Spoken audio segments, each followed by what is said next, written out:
Bonjour, voici Matt Fraser. Il y a de fortes chances que tu ne le connaisses pas, donc faisons les présentations. Bonjour, voici l'homme le plus fit du monde.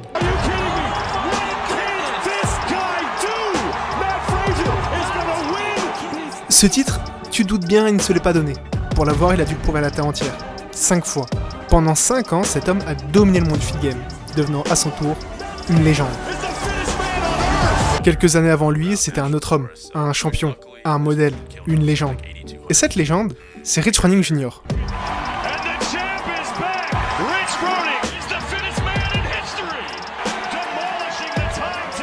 Bon, tout ça c'est bien beau, mais comment ça ? Comment ça, homme le plus fit du monde ?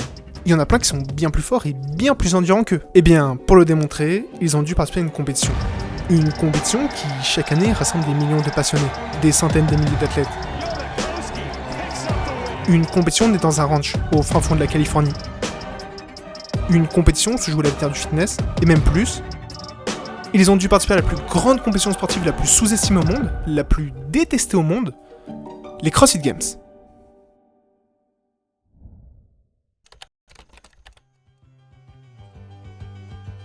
Ok, on est en 1970. À ce moment-là, les Beatles se séparent, la funk et le heavy metal se développent, Mohamed Ali est de retour, le Brésil gagne la Coupe du Monde et Pelé devient une icône du foot. Si on quitte le Brésil et qu'on se déplace un peu sur le globe, dans un vieux gare jamaïcain bien sport, bien training, bien... j'ai pas d'inspi en fait, un ancien gymnaste du nom de Greg Glassman va mettre au point une méthode d'entraînement fitness. Celle-ci va totalement à l'opposé de ce qui se fait pour l'époque. Au lieu de faire des séances d'exercice longues et modérées, celles-ci sont courtes et intenses. Très intense. Selon lui, l'entraînement traditionnel en salle de sport n'est pas suffisant. Et sa vision plaît. En 76, le programme officiel CrossFit voit le jour. En 96, Greg Glassman ouvre la première CrossFit Box à Santa Cruz en Californie. 4 ans plus tard, il décide de partager son programme avec le monde entier, en lançant le site CrossFit.com. Nom qu'il dépose l'année d'après, ça y est, le CrossFit est né. En 2007, alors qu'il est en pleine visite du ranch de Dave Castro, donc le directeur de formation de chez CrossFit, il va lui venir une idée. Et si on devait la refaire, ça s'est passé comme ça. Mec! Ouais, mec! J'ai une idée! Ouais. Viens, on organise un Woodstock du fitness. Ouais. Mais cette fois-ci, pour la communauté CrossFit. Ouais. Et ça va se passer dans ton ranch. Ouais. Ouais. Ouais! Vas-y. Ok, pour bien comprendre, à la base, Woodstock, c'est un festival de musique de la culture hippie des années 60. Ça s'est passé dans l'état de New York, sur les terres d'un jeune fermier, avec l'objectif de financer un studio. Et donc, pour financer ce studio, il prévoyait 50 000 personnes. Ce qui, entre nous, est déjà beaucoup. C'est la moitié de mon objectif YouTube. Tu peux t'abonner si jamais, hein, tu peux toujours le faire. Hein. Sauf que la cause, elle a tellement plu. Plus le fait que ce soit le mouvement hippie, c'est pas 50 000 personnes qui sont venues, non. C'est pas 100 000 personnes qui sont venues, non. C'est pas 200 000 personnes qui sont venues, non. 500 000. C'est 500 000 personnes qui sont venues. 500 000 Bon, revenons à notre histoire. Il décide de le faire, quelques mois après les premiers CrossFit Games ont lieu, et ça marche. Les premiers jeux avaient l'allure d'un barbecue dans l'arrière-cour avec quelques épreuves sportives. Environ 70 athlètes et 150 spectateurs se sont présentés à la compétition. Bon, on est loin des 500 000 500 000 personne, mais l'objectif de base est réussi. Tout comme Woodstock, l'objectif c'était de rassembler la communauté sous un même lieu. Juste, tu te doutes bien qu'ils n'ont pas organisé un simple barbecue avec quelques épreuves sportives. Le concept est simple. Un athlète qui veut participer aux Games arrive au ranch, et à partir de là, il va y rester quelques jours. Lorsqu'il arrive, il ne sait pas exactement ce qu'il va faire. Tout ce qu'il sait, c'est qu'il va faire du CrossFit. Enfin, pas totalement. Parce que Greg a eu l'idée de rajouter d'autres sports dans son propre sport. L'idée étant que les athlètes les plus en forme devaient être capables de gérer n'importe quel type d'entraînement, dans n'importe quel type de situation, dans n'importe quel type de lieu, j'arrête. Pour tout te dire, la première épreuve a été déterminée au hasard, en tirant des boules de couleur dans une trémie d'un torréfacteur de cacahuètes. Faut y penser, hein. Je te passe les détails. Des athlètes gagnent, les gens sont contents, les gens veulent revenir l'année suivante, mais cette fois-ci en plus grand nombre. Alors on organise une deuxième édition, ça plaît, les gens en reveulent, on organise une troisième édition, etc. En bref, l'événement prend de l'ampleur. Le nombre de participants a très rapidement augmenté, donc en 2009, soit 2 ans après, on décide des régionales. Pour simplifier, c'est une phase de qualification qui est ouverte à tout le monde et on va garder que les meilleurs. Au cours des années suivantes, de nouvelles catégories sont mises en place. Équipe, teens, master et adaptative. L'intérêt et la participation pour les games sont tellement pris de l'ampleur que la compétition a dû être déplacée vers un lieu plus grand. On passe d'un vieux ranch, le ranch, au Home Depot Center de Carson en Californie. Même pas 2 ans après, les régionales ne suffisent plus, alors la phase de qualification ouverte est remplacée par une phase de qualification en ligne, appelée Open. Et dès la première année, c'est 26 000 athlètes qui sont inscrits pour concourir, quasiment le triple l'année suivante. Les inscrits augmentent tellement que depuis 2018, l'Open c'est considéré comme le plus grand événement sportif participatif au monde. Voilà. Face à une telle popularité, l'événement a besoin d'argent. Pour financer tout ça, les games peuvent compter sur des sponsors, notamment sur Reebok qui va justement les suivre sur près de 10 ans. Et ça aurait pu aller encore plus loin si notre ami Greg n'aurait pas fait une petite bourde. Une grosse bourde, qui a tout fait capoter. Mais laissons ça pour plus tard. Bon, tu t'en doutes bien, Reebok n'est pas là parce qu'il veut voir des burpees et des muscle-up. En 2015, en raison du partenariat officiel de CrossFit avec Reebok, les athlètes n'ont pas été autorisés à porter des chaussures de la marque Nike. En réponse à ça, Nike a garé plusieurs camions avec des panneaux d'affichage près de l'entrée principale de l'arène. Sur ces panneaux, il était écrit « N'interdisez pas notre chaussure, battez notre chaussure ». Le partenariat a également interdit à Nike d'étiqueter ses chaussures Metcon comme étant destinées au CrossFit et doit donc utiliser le terme « entraînement de haute intensité ». La chaussure est tellement interdite qu'elle a même pris les couleurs interdites de la première Jordan 1 pour se moquer de Reebok. Bon, je n'ai pas parlé de cette guerre entre deux marques comme d'une sombre anecdote. Déjà parce que c'est drôle, et aussi parce que ça montre que le CrossFit est quand même un sport qui est pas trop à sous-estimer. Il y a Nike qui est là, ok. Mais plutôt parce que l'année d'après, il s'est passé quelque chose. Il s'est passé quelque chose d'encore plus sombre. En 2016, Dave Castro, le directeur d'information de chez CrossFit qui s'occupe maintenant des CrossFit Games, a fait une annonce. Les athlètes qui remporteront les CrossFit Games de la semaine prochaine recevront plus qu'un prix et une célébration de leur prouesse. Ils recevront également un pistolet Glock. Et ouais, mon pote, un pistolet. Il a déclaré que l'entreprise lui avait offert ses armes comme un cadeau, comme un prix, et qu'il les avait acceptées avec plaisir. Et sauf que tu vois le problème, les fans aussi.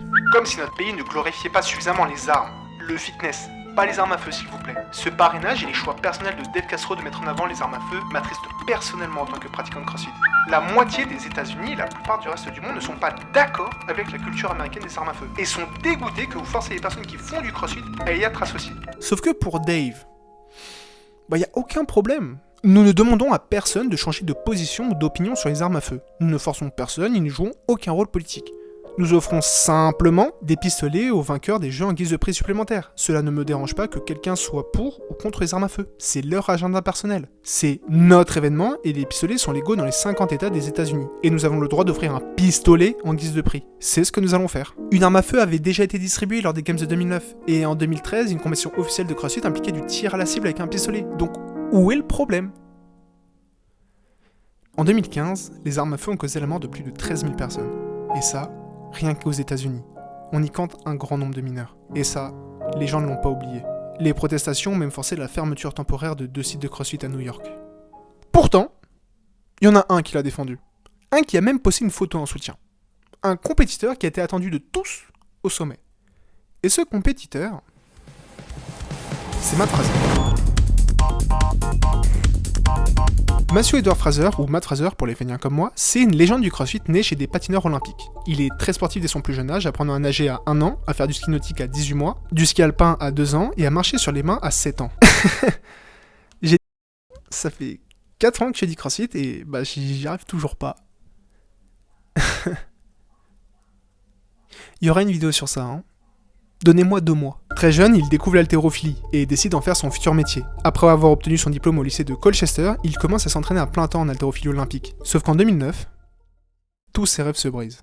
Quelques semaines avant le championnat du monde junior d'haltérophilie, il se blesse lors des entraînements. Il décide quand même d'y participer, mais fait un mauvais classement. Et dès son retour, il découvre qu'il a subi 2 fractures en raison du championnat. Et malgré une opération puis une rééducation, les succès n'arrivent toujours pas, hein. Du moins, en haltérophilie. Après son opération, Fraser s'inscrit dans un centre d'éducation olympique pour étudier les maths et la physique. Pendant ses études, il découvre le CrossFit. Il découvre qu'il est plutôt bon, et même si c'est pour financer ses études plus que par passion, ce qui reste un objectif louable, ne l'oubliez pas, découvre les compétitions. En 2014, Matt remporte les régionales du Nord-Est, ce qui lui attire une petite attention. La même année, lors de ses premiers Games, il termine 2ème derrière Rich Froning. Un peu chiant d'être 2ème quand même. Mais c'est pas grave, parce que l'année d'après, donc en 2015, Rich Froning se retire des compétitions individuelles. Donc il va gagner cette année. Pas vrai.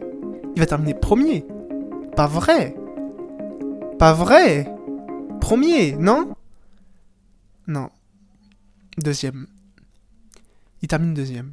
J'ai détesté ma médaille de 2015. Pour moi, elle représentait juste les raccourcis, le relâchement, le fait de penser que je pouvais compenser une mauvaise alimentation par un entraînement. Si j'avais gagné 2015 en ayant ces mauvaises habitudes, j'aurais conservé ces mauvaises habitudes. J'aurais pensé que je pouvais faire ça en m'entraînant de façon sporadique, que je pouvais le faire en mangeant terriblement. Et tu sais quoi ? Il va tellement détester sa médaille, il va tellement détester sa signification, que pendant 1 an, il s'entraîne. Il s'entraîne tellement que lors des 5 prochaines années, c'est lui le premier. Même en 2016, même pendant les changements de 2019, même pendant la crise du Covid de 2020, c'est lui le premier. Et 5 ans, ça peut paraître court, mais ça lui a permis de battre un record. Le record de victoires consécutives en individuel. Le record de celui qui lui a pris la première place lors de ses premiers games. Le record d'une autre légende, Rich Froning. Rich Froning, je suis obligé de t'en parler. Déjà parce que je l'ai rencontré, je t'avais dit que je l'avais rencontré, mais aussi et surtout parce que c'est une légende du CrossFit. Non, pardon, c'est pas une légende du CrossFit. C'est la légende du CrossFit. Rich Froning naît en 87 dans le Michigan et grandit dans le Tennessee, état où d'ailleurs il habite toujours. Comme beaucoup de jeunes américains, il joue au basket, et lui aussi devient un athlète boursier. Comme Matt Fraser. Décidément, il y a un pattern. En 2009, il a 22 ans, après avoir lâché le basket, il découvre le CrossFit. Et ça lui plaît tellement qu'en 2010, il décide de concourir. Il termine deuxième aux Games. Première apparition, je rappelle. Décidément, il y a un pattern. L'année suivante, il termine premier. L'année suivante, il termine premier. L'année suivante, il termine aussi premier. Et l'année d'après, bon, je vais te la faire courte. Entre 2011 et 2021, il rafle toutes les médailles d'or, que ce soit en équipe ou en solo. Ce n'est pas nécessairement que j'aime gagner, mais je déteste perdre davantage. C'est simple, si tu cherches homme le plus fit du monde, homme le plus fit sur Terre, c'est pas moi qui tombe, c'est lui. Il est l'athlète parfait. Il a même une paire de chaussures Reebok en son nom. Et je les veux. Bon, tu l'auras compris, Rich Froning, c'est la légende du CrossFit. C'est la légende du fit game même. La première, avec un aussi gros palmarès. Et il n'est pas prêt de s'arrêter. Aujourd'hui, il y a de fortes chances qu'il vise les masters pour perpétuer sa légende. Mais bon, à une seule condition. Du moment que ça ne l'empêche pas de vivre sa vie. Sa vie en famille. Et est-ce que tu sais qui a un autre lien hyper puissant avec la famille ? Un athlète, je parle. Tia-Claire Toumey. Ouais, parce que les légendes du CrossFit, c'est pas forcément que des hommes. Surtout dans un sport où 60% des athlètes, c'est des femmes. Tia-Claire Toumey, c'est une fille de Dustin Rock, née en Australie et l'aînée de 3 filles. Elle grandit le long de la rivière de Maroochy, où ses parents travaillent dans une ferme de canne à sucre, et pendant ses études, Tia va participer à des compétitions d'athlétisme en tant que coureuse. C'est d'ailleurs comme ça qu'elle va découvrir le CrossFit. Très vite intéressée et très vite impliquée dans ce sport, elle commence les compétitions, et découvre l'haltérophilie. Comme Matt Fraser. Décidément, il y a un pattern. Avec ce sport, elle parvient à se qualifier pour les JO de Rio, mais termine 14ème. Pas grave, elle revient sur le CrossFit, même si elle envisage toujours un truc dedans. Et dès ses premiers games, elle termine 2ème. Bon allez, c'est bon, moi j'en ai marre. Depuis, et jusqu'à aujourd'hui, sauf en 2023 parce qu'elle était enceinte ou le lien avec la famille, elle reste sur la première marche du podium, la classant elle aussi au titre de légende. Bon, si je t'ai parlé de ces 3 personnes comme étant des légendes, c'est déjà parce que je dois bien trouver un nominatif pour les qualifier, mais aussi et surtout parce que c'est vrai. Ces 3 personnes, elles ont changé l'histoire des CrossFit Games. Tia-Claire Toumey, c'est l'inverse de Rich Froning. Si celui-ci, c'est la légende de la montée des Games, elle est la légende de l'apothéose des Games, avec, bien évidemment entre les deux, Matt Fraser. C'est simple, aujourd'hui l'événement, c'est des centaines de milliers en cash prize, c'est des centaines de milliers d'athlètes, c'est des millions de fans. Bon, pour résumer, l'événement n'a jamais été aussi gros. Mais est-ce que tu sais ce qui peut tout gâcher ? Ce qui peut faire en sorte que plus de 1 million de personnes, voire plus, te tendent le dos à toi et à ton événement. Un putain de tweet raciste. Un putain de tweet raciste. En 2020, les qualifications se passent comme prévu jusqu'en mars, date à laquelle plusieurs dirigeants vont faire une annonce. Bon, Covid, nous sommes en guerre, lavez-vous les mains et restez chez vous, ne faites pas comme les idiots de confinement, vous connaissez. Quelques mois plus tard, précisément le 6 juin 2020, soit un mois avant les Reebok CrossFit Games de 2020, et même pas 2 semaines après le mort de George Floyd, un meurtre qui, en soutien, a ravivé le mouvement Black Lives Matter, un mouvement qui lutte contre le racisme envers les Noirs, et retenez bien ça parce que là, ça va être quand même très important. Greg Glassman répond à un tweet. Sauf que sa réponse, elle a pas plu à beaucoup. Vraiment pas. Cette simple réponse, elle a failli coûter la fin de CrossFit. Et d'ailleurs, elle l'a partiellement fait. Vous savez, sur Twitter, l'humour noir est partout, donc il a dû faire une blague qui est très mal passée. Vraiment très mal passée. Mais alors, qu'est-ce que notre petit rigolo de Greg a pu dire ? mais c'est Floyd 19 ! C'était pas une blague. Il le pensait vraiment. George Floyd a été tué dans le cadre d'une dissimulation élaborée de contrefaçon sans aucun rapport avec le racisme. Ah ouais. Non. C'est pas... Non. Ça a été un giga scandale. Et c'est normal. Greg Glassman a dû démissionner, des box ne voulaient plus avoir le nom de CrossFit, Reebok a tout lâché et CrossFit a dû être vendu. Ça a tellement foutu la merde que même pas un an après, le nouveau PDG de CrossFit a dû virer Dave Castro, alors qu'il était là depuis le début. À ce moment-là, CrossFit touche le fond et les games aussi. Mais bon, on perd pas 1 million de fans comme ça. Pas quand la philosophie de ton sport c'est de se battre malgré tout, d'aller au-delà. Les gars, on s'entraîne à la fin du monde. C'est pas un de raciste qui va nous la mettre, aussi important que soit-il. En 2023, Castro est revenu en tant que programmateur des WOD et s'occupe à nouveau des Games. Il y a même un moment où il a été PDG. Le système de qualification a de nouveau été remanié et une étape de quart de finale a été ajoutée entre l'Open et les demi-finales. L'Open a d'ailleurs repris son premier rôle de première étape de compétition, après quelques décisions bizarres. Pour résumer, on veut montrer une nouvelle facette du CrossFit. Un sponsor est même apparu et a conquis tout le monde. No Bull. Et même si cette année il n'y avait aucun sponsor, que cette année il se passait un très gros drame humain, que cette année le CrossFit est toujours autant moqué, bah c'est pas grave. Parce que, comme t'as pu le voir, la plus grande faiblesse du CrossFit, c'est aussi sa plus grande force. C'est 1 million de fans à travers le monde. Que ce soit pour rendre un dernier hommage, repousser des limites, créer les légendes de demain et surtout pour dire que non, le CrossFit c'est pas un sport de maso. Merci de m'avoir écouté. Putain, qu'est-ce que cette vidéo aura été un enfer à construire, qu'est-ce que cette vidéo aura été un enfer tout court. Cette vidéo aura été un enfer. Voilà. Je sais pas quoi te dire à part merci beaucoup. J'espère que cette vidéo t'a plu, que tu sois un initié de CrossFit ou pas. Si jamais c'est le cas, tu peux t'abonner, liker, bref, tu connais, faire toutes les actions qui pourraient m'emmener très haut. Et voilà. Je crois que c'est tout. Voilà, du coup, au revoir.